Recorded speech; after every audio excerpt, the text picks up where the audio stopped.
Audio Jungle.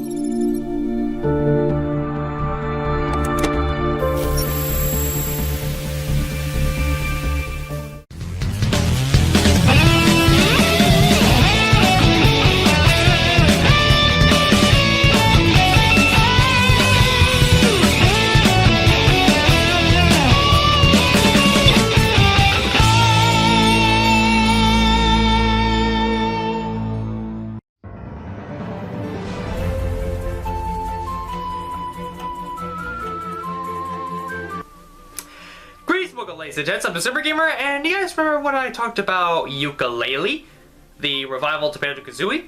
Well, there was another game that I mentioned there, and that game was A Hat in Time, made by Gears for Breakfast, an independent company. Basically, A Hat in Time is a 3D platformer in the style of Super Mario 64, which I reviewed earlier this year. Is this game even better than Mario 64? Let's find out. This is A Hat in Time. A young girl, only known as Hat Kid, is flying in her spaceship in an attempt to return to her home planet.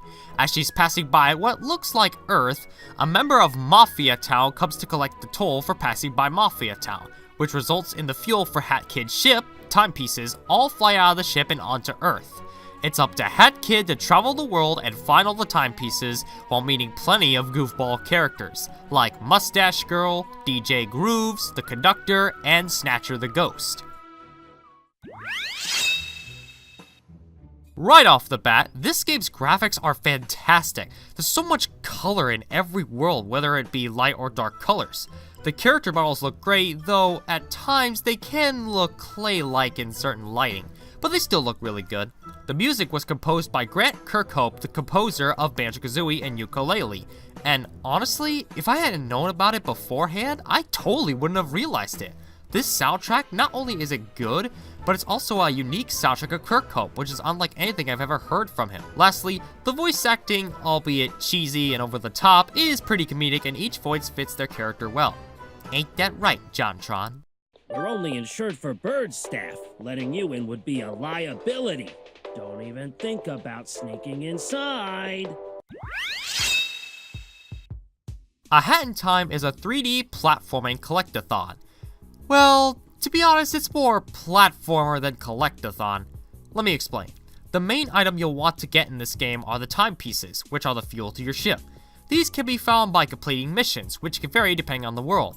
You may have to chase someone down covered in mud, solve a murder mystery on a train for a movie, or hide like a little girl from Queen Vanessa. Seriously, this mission is Subcon Forest is just flat out NSFK. This is not safe for kids. Along the way, you can collect pawns that can be used to purchase things like badges. Badges can be bought or found and can be equipped to alter your abilities, like pulling collectibles towards you, giving you a grappling hook, showing you a map where secrets are, and so much more. Of course, this is called A Hat in Time for a reason, and the reason being there are multiple hats to wear with different abilities. The default hat allows you to know where the goal is, the sprint hat allows you to run faster, the brewing hat allows you to break certain containers, and the ice hat allows you to do a ground pound which can damage enemies or fling you across bounce pads. There are more hats available, but that would require me to spoil the game, which I'm not gonna do in this review in case anyone wants to play this game for themselves. Lastly, the bosses are some of the most crazy and chaotic bosses I've ever seen in a video game. Seriously, there's just so much going on here. And that was A Hat in Time, and overall, it's an excellent 3D platformer that I'd recommend to anyone who's interested. The game currently sells for $30, which I actually think is a pretty good price. I'm gonna give A Hat in Time a 5 out of 5.